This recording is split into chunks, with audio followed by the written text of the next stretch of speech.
Next we have Sonia Gupta. Sonia is a relationship and divorce mentor.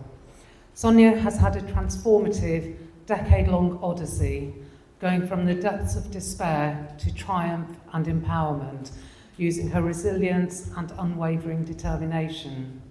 Sonia aims to inspire a shift in societal expectations.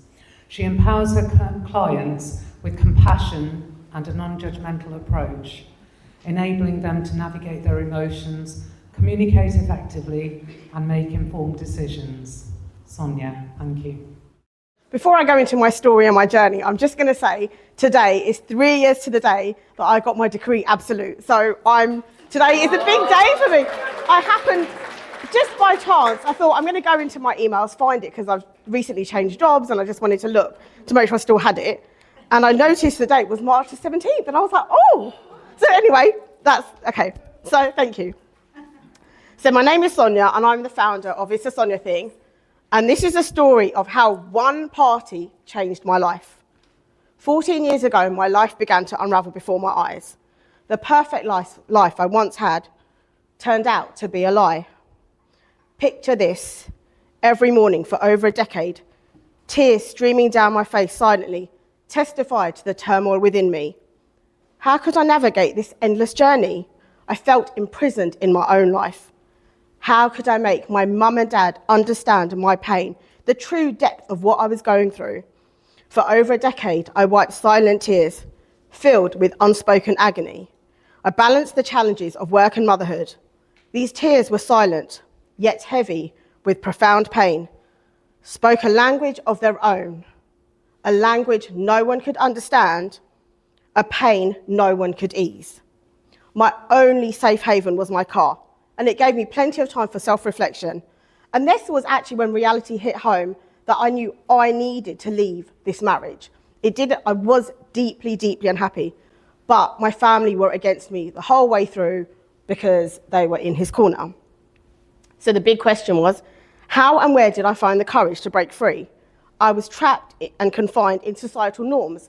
You don't get divorced. What will people say? What will people think? How are you going to bring your children up? You're going to be a single mum. My dad would say to me, stay strong. But I didn't want to stay strong. I just wanted to be free. Now I look back and I realize when he said to me, stay strong, that brought me my freedom, because staying strong in my own power and my persistence is actually what eventually brought me my freedom. So today I stand before you as a survivor, not just as a survivor, but as a thriver. 14 years ago, my life changed for the worst, and 7 years I was still struggling to reclaim myself. 4 years ago, being free still seemed like a distant dream, but little did I know what the universe had in store for me, and in January 2021, I finally attained my freedom. As women, societal norms often dictate that we adhere to predefined rules. We are conditioned to sacrifice our own desires.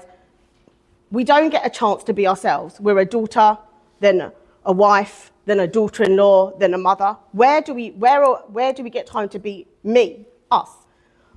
I had a client a little while ago, and one thing she said to me, she said, I don't even know my favourite colour.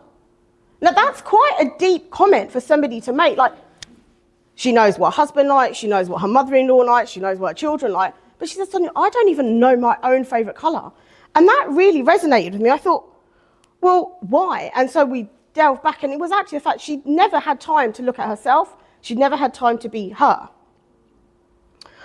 So it brings me on to why I chose to leave. And the biggest driving force was simply, I just wanted to be happy. And a toxic environment for children is not the right environment. My 2 boys are my world, and every step, every tear shed, and every argument was for their happiness and my own. I wasn't an effective mum. If I'm not happy, how can I be an effective mum? So yes, I was there, I was present, but I wasn't present, if that makes sense. It was just going through the everyday norms.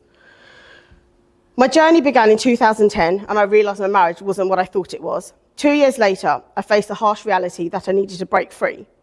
But my ex-husband worked with my family, so he was constantly telling them, Sonia doesn't do this, Sonia doesn't do that, and they'd come home and lecture me with him there. And I was like, this is ridiculous, and I worked for them too.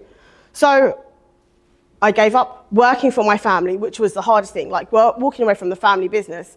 And they're like, well, he's still there. And my dad's like, take it over. And I'm like, I'm not taking it over. I just need to be free. So again, I left the family business against their wishes. So I was in battle with them. I then re-established my career. And the whole way through, I wanted their support. They were my biggest battle. Court was one thing, but actually getting my family on board was actually the bigger battle of the two. And I'm going to tell you a story, which I told the other night, and I did debate whether I should tell people the story, because it's quite hard, it's quite traumatic. So I'll give you the setback to it. I was around my mum and dad's on a Saturday, 6 years ago, before Mother's Day. And we were in the throes of this divorce, and my mum was like, oh, he's taking all the money, and it always came down to money. And her words to me were, and she said it to me in Hindi, and she said, why don't you take your children and go and throw yourself in the River Thames? Basically, end your life. And shocked, horrified that my mum had said that to me, she was my biggest battle. So she said, and for those who understand Hindi, she literally said, ja apne aap ko feka River Thames mein. And I was like, whoa. Next day was Mother's Day. I was distraught. What do I do now? Do I go to this Mother's Day dinner? But I wanted my children to have a relationship with their grandparents. So I went to this dinner. I sat at the other end, and she sat at the other end. To this day, or till about a few weeks ago, I never brought the story up with her. So we were in the car coming back from somewhere, and I've made amends with her. We've healed. My dad passed away a couple of years ago. So she doesn't have anybody else. So I have to make that amendment with her. And we were coming up from, I can't remember the context of the conversation, but I said, do you remember saying that to me? You're not going to believe what she said to me. She said to me, I wouldn't have said that about the children. Oh, but you would have said it about me. And I was like, Mum, do you realise what you've just said to me? I was driving her. Obviously, I couldn't throw her out the car. She's my mum. If anyone else, I'd be like, get out of the car. And I was like, are you serious? She said, bachcho ke liye to nahi bola hoega. I said, but I'm a bachcha. I'm your child, but it's okay for you to say about me. But I've moved on. I've healed. And if she had said that to me a few years ago, I would have blown up like a volcano. I'd be like, oh my God, you said that to me. But I was like, oh, forget it. I can't be bothered. I'm free. I'm living my best life. She still says to me, are you happy? I'm like, look, how am I not happy? So it's a little bit of context. And that's just one example of the 8 years that I was battling them. And even in the 3 years of going through court, this was all the emotions I was getting from her. Like, it was constant, you're ruining my life. Well, it's not about you. It's about me. So to cut a very long journey short, in 2017, they fell out with him over business, and they were like, oh, okay, maybe you should get divorced. I was like, oh, finally, you woke up. So my mum there was a lot of guilt, there was a lot of emotional manipulation, but I said, I've healed.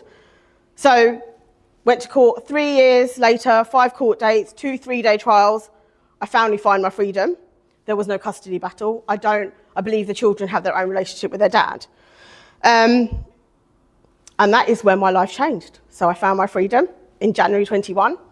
I joined ASPN April 2021. I had no idea networks like this existed. I had such a cocooned life. I didn't even know, because I was just battling for over a decade, trying to free myself from this existence. It wasn't even a life. And I met Aruna, and I've got to say, changed my life. So I met Aruna, and thank you, Aruna. I found ASPN, I went to a meetup, and actually met other mums and dads who were in similar situations. I'd freed myself by that point, but the whole 12 years that I was going through it, I was actually still living with my ex, and I thought I was the only person having to do that through COVID. So I joined ASPN, and then in September 2021, I celebrated my liberation with a divorce party. And that really is the party that changed everything for me. I invited Aruna, and the story is she put it up on her socials, and she then contacted you. She'd written a post saying, would you throw a divorce party? And then she said, Sonia, this reporter wants to talk to you. And I was like, oh, okay, whatever. So this reporter got in touch with me. I had a little 40-minute conversation with her. I said, so where does this go? She goes, we put it out on their network or whatever. And she goes, if somebody picks it up, that's fine. I literally didn't think anything of it. She never got back to me. I was like, okay, fine. No word of a lie. I'm sitting in my office, merrily working away, and a friend calls me, and he went, Sonia, you're in the mirror. And I went, what? He went, you're in the mirror. When I stopped, he went, you are in the mirror. And I was like, so I opened up my phone, found this, I started dancing up and down the office. Thank God my directors weren't in. But what I didn't realise, and was my naivety, that this was going to go worldwide. I just thought, it's just in the UK, it doesn't matter. Then I started getting messages from my nephews in India. Boy, you're trending on social media, you're like on notifications. Indian woman throws divorce party, Indian woman throws divorce party. And I was like, oh my God. And then my mum and dad hit the roof. Not only have I got divorced, I'm now celebrating it for the world to see. And then I got, oh my God, your family, your nieces and nephews won't get married. There's a divorcee in the family. And I was like, well, if they're going to get married in such a backward family, they shouldn't be getting married anyway. But the funny thing is my parents weren't even coming to the party because of COVID. So when they turned up and I've got a divorce sash, they were like, oh my God, why is she celebrating this? So that's really my story of freedom, of empowerment. And then I'm now a divorce coach and mentor. So a little bit about how I ended up doing that. I will come to that story now. And Aruna, I don't know if you remember this. So in January 2021, we attended our first network meeting at the Curry Club. So I went for the company I worked for, and Aruna went for ASPN. Completely out of my comfort zone, not something I'd ever done before. I'd lived such a cocooned life. People think, no, you didn't, you're really outspoken. Yeah, I am loud and outspoken, but I didn't really know what was going on in the outside world. I was just surviving. Aruna decides that she's going to go off to the bathroom, and I'm fine. However, my ex turned up with my friend at my first ever network meeting. And I thought, oh my God, I'm going to disappear. I want to go home. I want to run away. I don't want to be here, because the friend he was with was my friend, no longer my friend. And he was there. And my first time I had to stand up and talk. And I was like, I don't want to be here. I want to go home. It's like, Aruna, oh my God, he's here. When she came back out the bathroom, like when he walked in, I was standing there by myself, like, and I felt, oh, like earth was swallowing me up. However, that night changed my life, because I met other strong, ambitious women, and that concept was foreign to me. So now I'm a relationship and divorce mentor. And why do I do it? Because my children have asked me. My journey was lonely. I didn't have anyone who really understood my pain and what I was going through. I wish I'd found ASPN earlier. I didn't, but it still changed my life. And that's me in a nutshell. Thank you.